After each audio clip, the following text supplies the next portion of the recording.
Alright guys, I'm going to leave a few comments around me here, and today that's what we're going to be talking about today, about sometimes when you're a content creator and you're watching content creators talk about content, how this could actually be very detrimental to the overall outcome of what you're expecting to happen on the YouTube space. So today we're going to be talking about that right after this.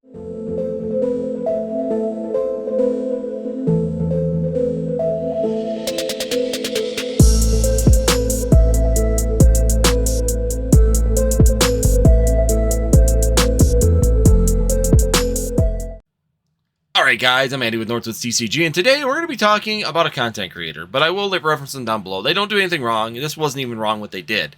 But I do want to talk about the implications of sometimes talking about things and opening up about them and them actually having the reverse effect of what you may be expecting to happen. Or maybe he did expect this to happen. I hope not. But I think that he was expecting maybe a better result or a different result from this particular situation. And after 12 days, it's a good time to go back and look back on it, because I watched the channel when it first came out, and now I went back and looked at it here at the recording of this today. And it's really interesting to see what the implications were of pointing this out in the actual space. So today we're going to be talking about that. But first, before we go any further, make sure you guys hit that subscribe, hit that notify, and last but not least, hit that like button. It's greatly appreciated when it comes down to it. It really helps out the channel and moves things forward. And we are just going to be sitting here talking about Opossum Bud, of course. I think a lot of people probably knew by the comments up at the front who it was, because his name was in the comments too. But I think in general, talking about them, I will reference his channel down below. Once again, I think most people that probably follow me follow Opossum Bud and also. But if you don't, definitely check out his channel. He has some really good information, and overall, I agree with him on most cases when he's talking about things. Sometimes they're a little gray for me, but most of the time I do 100% agree with him. And even his point on this video, which I will reference the video too down below for you, and when he talks about it in this video, I really do think that he's, right on track. It was inappropriate content. The way that they were labeling their channel was very inappropriate. The fact that they have their kids involved with it is very inappropriate. A lot of things that I see is very inappropriate. And I 100% agree with him when it comes down to this, that what they were showing was very inappropriate, and what she was doing was very inappropriate. So the way he presented it, the way he did it was exactly right. And I 100% agree with his analysis of the situation, and I think it was a very well done video. I think it was a very good point out to what was going on, but there is a point, and I know it's really difficult sometimes when it itches you or bugs you. It would have bugged me too. It really would have been one of them big, itches in the back of my on my back that I just couldn't reach until I just spoke out about it at some point. But sometimes, just sometimes, we need to not say things. And this is a perfect example, in my opinion, of that occurring. And who knows what the long-term ramifications of this is for this channel. Is this going to make them even more popular as time goes on? We'll see.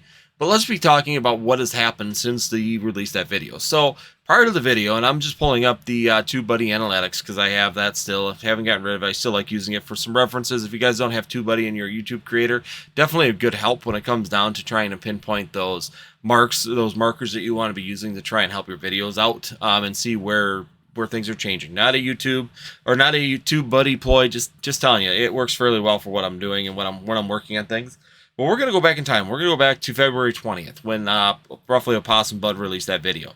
So prior to him releasing that video, they had a total of 64 subscribers, and they had a total channel views of 126. They had 126 views on their videos, even with that one released almost a week prior. So even that video being released on their channel really didn't affect the overall change in that market. Didn't really affect them gaining views or gaining subscribers. That video had very little impact overall when it came down to their channel and how well it performed. But the one thing that did happen on February 20th, which was about 6 days after that video was released, Opossum Bud did his video, and their channel exploded. Their channel is now getting roughly 3,000 views the 2 days right after that video was released. They've been averaging about 700 to 800 views now. Currently, they get spikes whenever she releases a new video because people subscribe to the channel. Now people are going and checking that out because they're hoping for the next tidbit to come out of that one, no pun intended. And now her channel is actually doing rather well. So by doing this, she went from a mediocre, very small channel that nobody noticed, getting roughly, getting 64 subscribers and 126 views. Was not a very strong channel. It was an opening channel. Once again, opening channels, either A, you got to do something very big, something extravagant to get those views, or number two, you have to just ride it out and grind that channel forever. That's why I kind of got out of that channel, man, aspect was because there were better places to open products than YouTube's, because YouTube algorithm was just saturated with that particular market.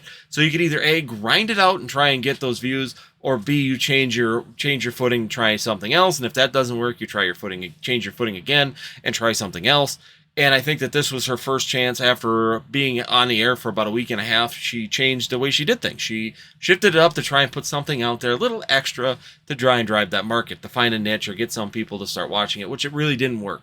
But I don't know how Opossum Bud got the information of this channel, how they even found it, because I would have never found this channel prior to this.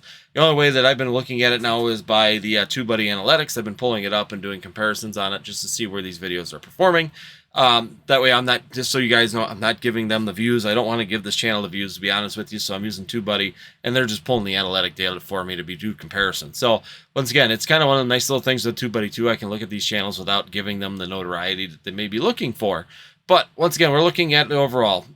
Where are they at now? Where are they at currently when it comes down to the channel itself? So they went from 126 views to 19,700 views in the last 12 days. They have gone from 64 subscribers and jumped all the way up to 440 subscribers. And that means that YouTube is probably going to start pushing that through the analytics even more. As long as they continue to do what they're doing and they continue to get views, they'll continue to grow. Now, this is where I'm talking about. Sometimes, as much as we like to talk about this, and I do 100% agree with Opossum Bud, that this was a great video to bring out, in the facts that it talked about how they were basing it on a family, and then they were throwing in inappropriate content. And the fact that the inappropriate content has not been flagged, but now she's even added a short. I went and searched this. There's a short now that she's put out there with this now too. So she's pushing more and more things. Even looking through the TubeBuddy, through the analytics here, she's throwing more provocative thumbnails up there, which is drawing more views into these particular videos. So by doing this, it's pretty much created a niche market for her. And the fans of Opossum Bud and the subscribers of Opossum Bud are going to the channel and supporting this now at this point in time. They're throwing them in all comments. There's all kinds of different things. You know, the comments from the original video when I went and seen it on Opossum Bud's video is definitely showing the trend that all of his people are going in there and they are commenting. They are driving the views and driving this thing up. And that's going to give her more notoriety, which is not going to fix the problem that he was probably hoping to do, or start to stunt that problem, or awareness know that this was an inappropriate channel and that you should probably be careful with it. But it's actually taking it and making it a successful channel versus a channel that just wasn't going anywhere at that point in time. And I think that this was just her shift to try and do something different. So once again, guys, I just want to point it out. It's nothing that Opossum Bud did wrong. I think his content was spot on. His point of view was exactly what my point of view would have been in this situation.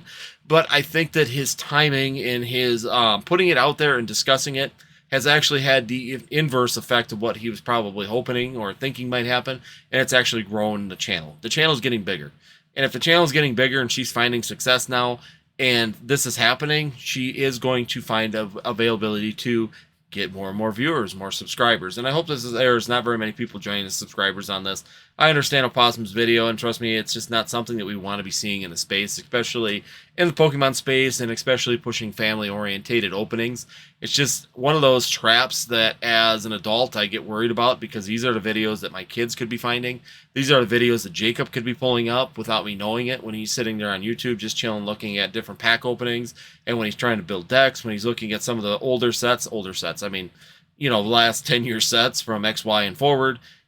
These are the videos that he could stumble into, and I absolutely understand Opossum Bud, how he is saying that they're not putting it for 18 or older, which these videos should be. They should be locked, so my son has to have an account or an old enough account to be able to get into that.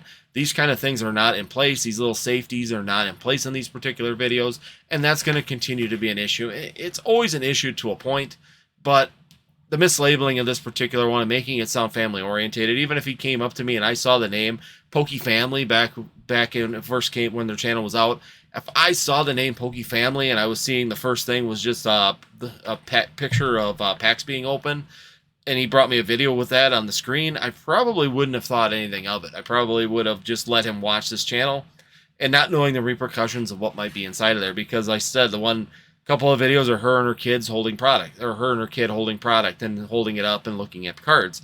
I wouldn't have thought anything of it. I wouldn't have thought that this was an inappropriate channel. So it's just one of those awareness things that I 100% agree with Opossum Bud, that it is falsely labeled. If it's inappropriately put out there so that it's kind of sounds like a family-based Pokemon channel, when realistically it's more than that. It's inappropriate content for a family, especially young kids, to be watching.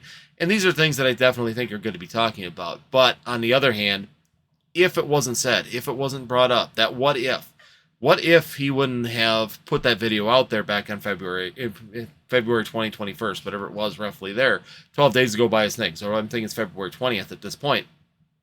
If he wouldn't have done that, if he wouldn't have gone to that point, would they be growing as much as that they were? So now there's more inappropriate content. I'm guessing that she's probably not going out and labeling and stuff as 18 or plus when she's actually putting it out there.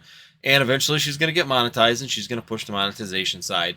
And once again, YouTube is seeing a successful channel now because she's getting a lot of views, she's getting a lot of likes, she's getting a lot of comments. The channel growth is there with the subscriber growth for such a small channel to go from 64 subscribers to, what was it, 444 subscribers as of the time of this recording. So I went to 444 subscribers on a 4-week or month-old channel. That's a huge gain, especially when it comes down to the grind. That tells YouTube's algorithm that this channel's got something people are looking for, and that just means it's going to get more visibility. So overall, guys, I just want to put that out there. And it's nothing against Opossum Bud. I don't have any ill will to him. I think that the video was very sound. It was a clean video. I think it was right on, spot on for the perspective of the hobby. But overall, these are just things that I like to talk about sometimes because as a content creator, we do have a responsibility to be cautious on what we do present, whether that's putting this kind of advice out there or talking about specific products in a certain way or creating these kind of things. It comes down to that influencing, and I don't think sometimes we think about how much influence we have in that market and how much we can affect where people do and what people do and how people do it. And that's a big factor to take into consideration when we're presenting these kind of cases or this kind of information to our viewers when it comes down to your YouTube perspectives or inappropriate content or potential scams or potential deals, or all of these things could have implications not far reaching that we just don't understand or don't realize when we're talking about it or looking at it originally. Sometimes our heads get ahead of ourselves on what we want to put out there for the good content, but yet the information isn't quite ready for the population to be looking at it, because we actually help out the people that are doing inappropriate actions sometimes more than we are actually hindering it or trying to slow it down. So overall, guys, just a heads up on that video. Like I said, don't go to the site. Just don't give her the recognition. Honestly, if I was going to tell you anything or anything above everything, I'm going to give you the information. I need to, just because I have to reference what I'm talking about. But I'm going to give you Opossum Bud's video. You can listen to him talk about it on that video. I would suggest staying away from the link or staying away from the site itself when it gets released. It's just not worth giving her the recognition. The number one way to stop a channel from doing this is not giving them recognition. So overall, guys, make sure you guys hit that subscribe if you do like this kind of content. Once again, thank you for joining me on a Monday, and make sure you check us out on Tuesday. We will be here live at 8 p.m. Central Time, as always, every Tuesday. Last but not least, if you do like this kind of content, make sure you guys hit that like button. Hopefully I've earned that like today on this video. And last but not least, hit that notification so that we know when we're doing new videos and keep up to date with what's happening in the Pokemon TCG. Other than that, guys, we'll see you next time here on Northwoods TCG.